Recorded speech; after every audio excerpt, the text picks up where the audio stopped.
Page, the legendary guitarist behind Led Zeppelin's riffs and solos, is revealing the truth about the Deep Purple's Ritchie Blackmore, from the details of their relationship to what he thinks of Blackmore's talents and the controversies. Join us as we unveil every detail about his revelations. Jimmy Page and Ritchie Blackmore are two of the most influential guitarists in rock history. They are both known for their groundbreaking work with Led Zeppelin and Deep Purple, respectively. Their paths first crossed in the 1960s when both of them were emerging as session musicians in the UK. From that time onwards, their early experiences in the music industry were able to set the foundation for their different playing styles and then rivalry. As a member of Deep Purple, Blackmore was inducted into the Rock and Roll Hall of Fame in April 2016. He is recognized by Guitar World and Rolling Stone as one of the greatest and most influential guitar players of all time. Several newbies at that time had mentioned how they saw Blackmore as a guitar god. One mentioned how when he first listened to Deep Purple and Ritchie Blackmore's guitar work, it transformed his life. Before finding Blackmore and Deep Purple, his initial encounter with rock music was through Led Zeppelin, but that was his first experience. However, as soon as Deep Purple came into his life, everything changed. He recalled going all out to buy the album Machine Head, released in 1972, and Who Do We Think We Are, released in 1973. Further emphasizing on how having a guitarist such as Ritchie Blackmore in his life at that time was incredible, it led him to think of how his existence might have been without that impact from Blackmore. In the 70s, this was how Ritchie Blackmore became an idol for numerous guitarists. Unlike many of his colleagues at that time, Blackmore was never afraid of expressing his opinions about other artists. He was known to be blunt, and a few times he would throw indirect comments at them. He once remarked that Jimmy Page had a broad array of concepts, but occasionally fell short in some areas, although he recognized Page as an excellent producer.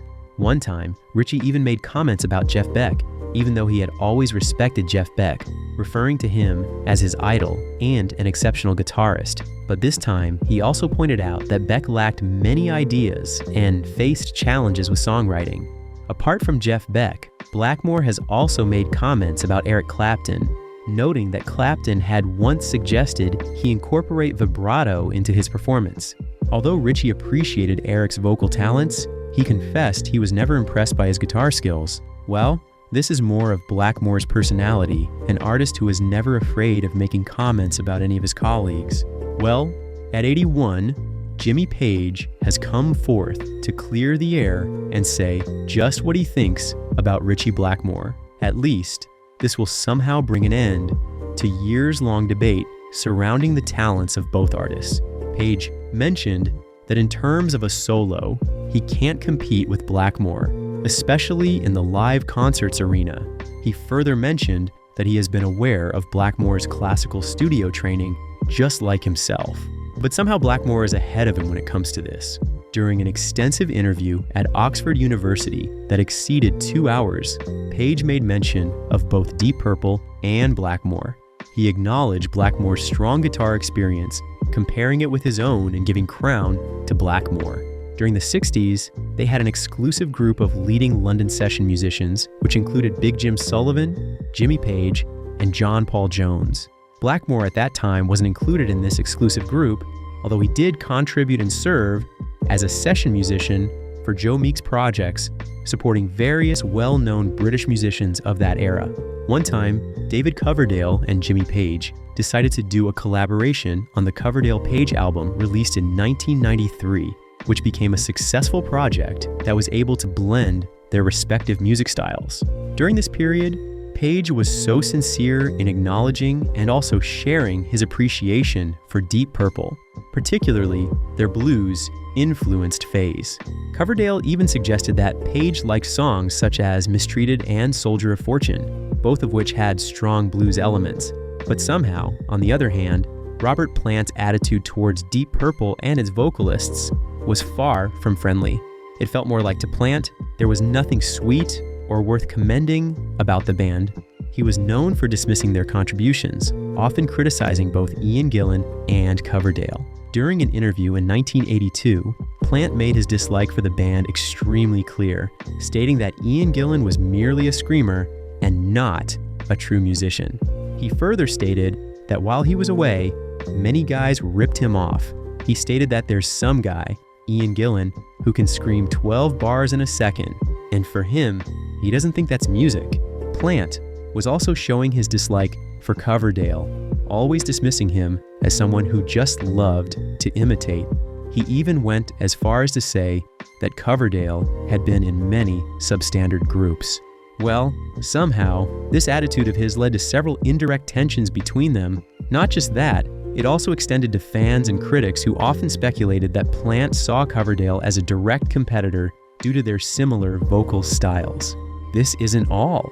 It was all going to lead to a bigger problem between two of the best guitarists in music history.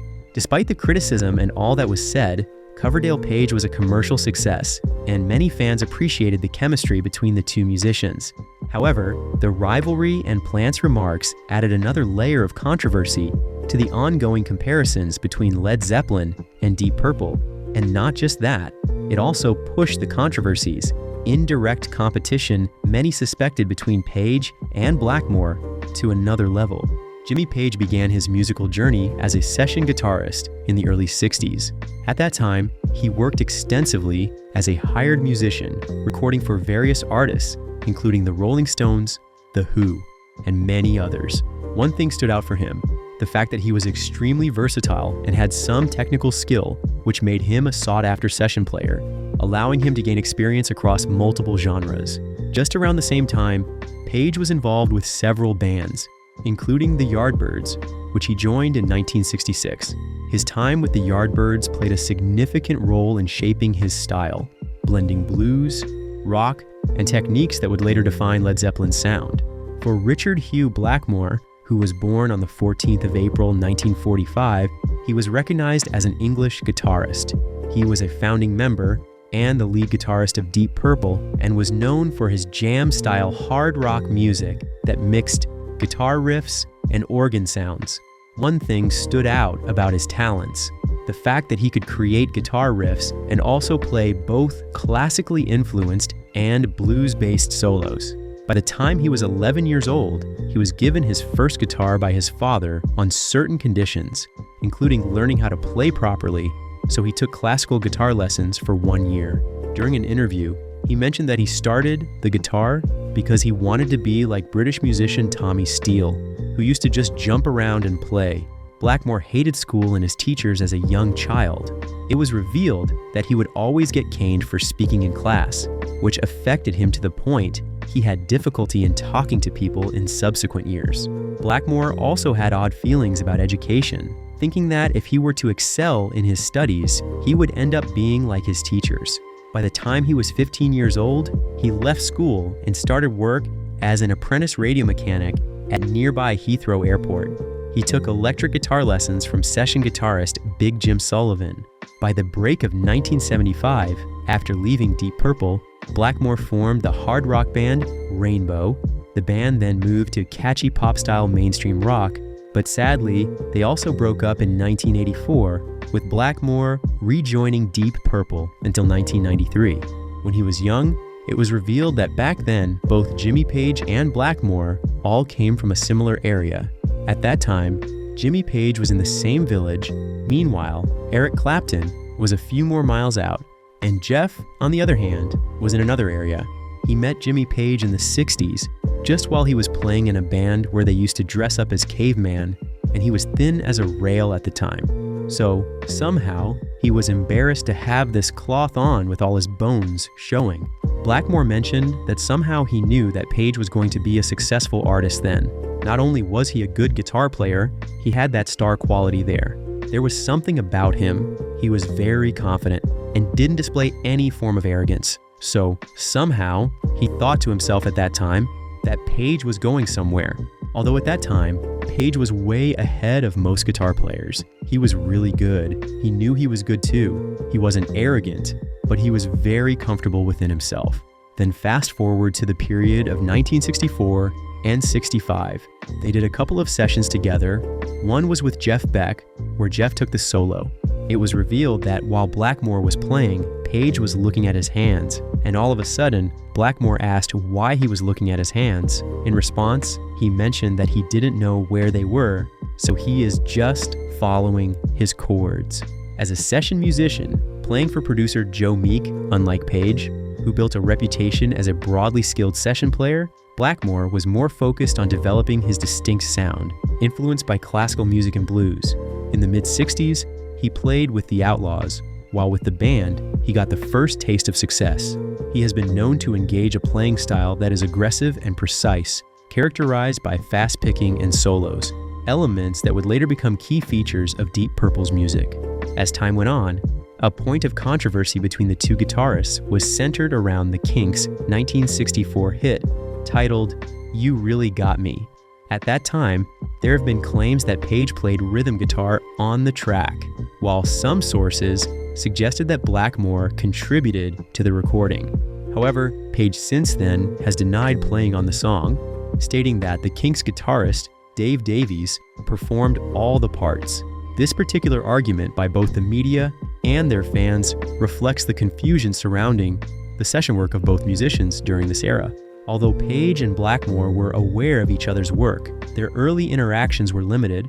In fact, many had speculated at that time that Jimmy Page's focus on session work and his eventual transition to the Yardbirds kept him occupied, while Blackmore, on the other hand, was still searching for the right band to showcase his talents. By the time Deep Purple was formed in 1968, Blackmore had finally found a way for his musical ambitions, just as Page was putting together Led Zeppelin. Somehow, it felt like despite their mutual respect as guitarists, their careers quickly got trapped with competition, especially since the bands Led Zeppelin and Deep Purple were rising to fame around the same time, leading to comparisons between Page and Blackmore. But while they were known for their technical skill and commanding stage presence, making them two of the most admired guitarists in rock, with their early careers also following similar paths, their relationship as music icons is filled with controversies. Let's get into the details.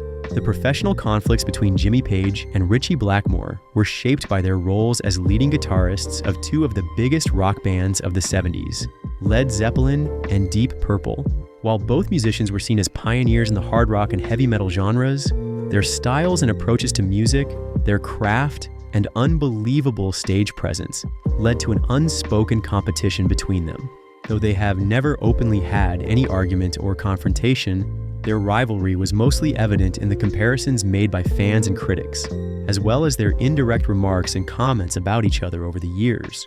Over the years, one of the key areas of their conflict was their approach to live performances. Jimmy Page was known for his skills and how he would often extend songs with solos alongside his ability to experiment with different sounds. He was known to use a violin bow on his guitar and add heavy reverb and delay effects, giving Led Zeppelin a distinctive live sound. While for Blackmore, on the other hand, he was seen as a very detailed guitarist who laid emphasis more on precision and speed. His solos were often structured, yet highly technical, demonstrating his mastery. This difference in style led to debates among fans about who was the superior guitarist, with many competing and supporting their favorite. Despite their rivalry, both guitarists acknowledged each other's talents. During an interview one time, Blackmore once admitted that he admired Page's ability to craft powerful riffs. However, before then, there were moments of tension. In interviews, Blackmore was known for making bad and indirect comments about other musicians, including Page. He once criticized Led Zeppelin's reliance on blues-based rock, suggesting that Deep Purple's music was more complex and structured than that of Led Zeppelin. Meanwhile, Jimmy Page would rarely comment on Blackmore, but was aware of the comparisons and debates going on between them. As if the issues of their playing styles were not enough, their rivalry extended beyond guitar playing to their band's commercial success. Led Zeppelin consistently outperformed Deep Purple in album sales and global recognition, which may have fueled Blackmore's competitive spirit and indirect comments during interviews. While Deep Purple had a string of successful albums, Led Zeppelin was widely regarded as the bigger band, often selling out stadiums and dominating rock charts. Although this was more like a point most fans and music lovers still debate over. At that time, it was speculated that this difference in which band was bigger may have contributed to Blackmore's decision to leave Deep Purple in 1975 to form Rainbow, a band where he had more creative control. Aside from him being a member of Deep Purple, Blackmore was extremely perfect in his craft. So, probably he felt that doing his thing outside of Deep Purple would showcase his talents properly and place him on the level where he truly belonged. Aside from that, it could also grant him so much publicity, just like the majority of other artists that are highly talked about. Although Page and Blackmore never had direct confrontation, their rivalry played a significant role in shaping the rock music industry of the 1970s. Their different styles and competitive presence pushed both musicians to refine their craft. As such, they were able to leave a lasting impact on hard rock and heavy metal.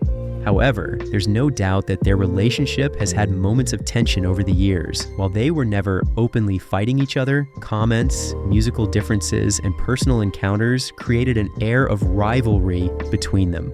In another instance, while both men were perfectionists in their music, their ways of expressing it were very different. This difference sometimes led to misunderstandings or distance between them. And aside from that, it also led to some rumors. Blackmore. Over the years, he made several remarks about Page's playing, sometimes downplaying his skills. In one interview, Blackmore mentioned that he never found Page's playing impressive. These comments, even if they were just personal opinions, were able to generate lots of arguments and speculation about the hidden tension between them. Page, on the other hand, never responded to the comments Blackmore made about him or the band. He was known for taking a more diplomatic approach when discussing other musicians. There's no doubt that Ritchie Blackmore, even though he is one of the most influential rock guitarists, is also known for being involved in lots of controversies. Throughout his career with Deep Purple, Rainbow, and Blackmore's Night, he often clashed with bandmates, managers, and the media. His behavior, temper, and strong opinions led to several disputes that shaped his reputation. To so many persons, Blackmore is seen more like the black sheep amid the peaceful whites. One major controversy was his difficult relationship with Deep Purple. Blackmore co-founded the band in 1968, but as they became more successful, tensions grew. He was known for his longing for perfection and strict control over the band's direction. By the break of 1975, when he left Deep Purple because he was unhappy with their shift towards a different sound, although he later rejoined in the 80s but left again in 1993 after disagreements with the band and their management. His final exit was particularly dramatic and to many an odd way to behave, considering his status and influence as he walked out during their tour, forcing them to find a replacement quickly. Another controversy surrounded his time with Rainbow, the band he formed after leaving Deep Purple. Blackmore had a reputation for being difficult to work with, frequently firing band members, so even though he had formed Rainbow himself, it was not exempted from getting a taste of Blackmore's behavior. It was evident that the band went through many lineup changes. His strict leadership style and unwillingness to compromise led to conflicts, especially with most of them who had to leave after growing frustrated with Blackmore's decisions. Blackmore's temper also caused problems on and off stage. He was known for smashing guitars and equipment when things didn't go his way.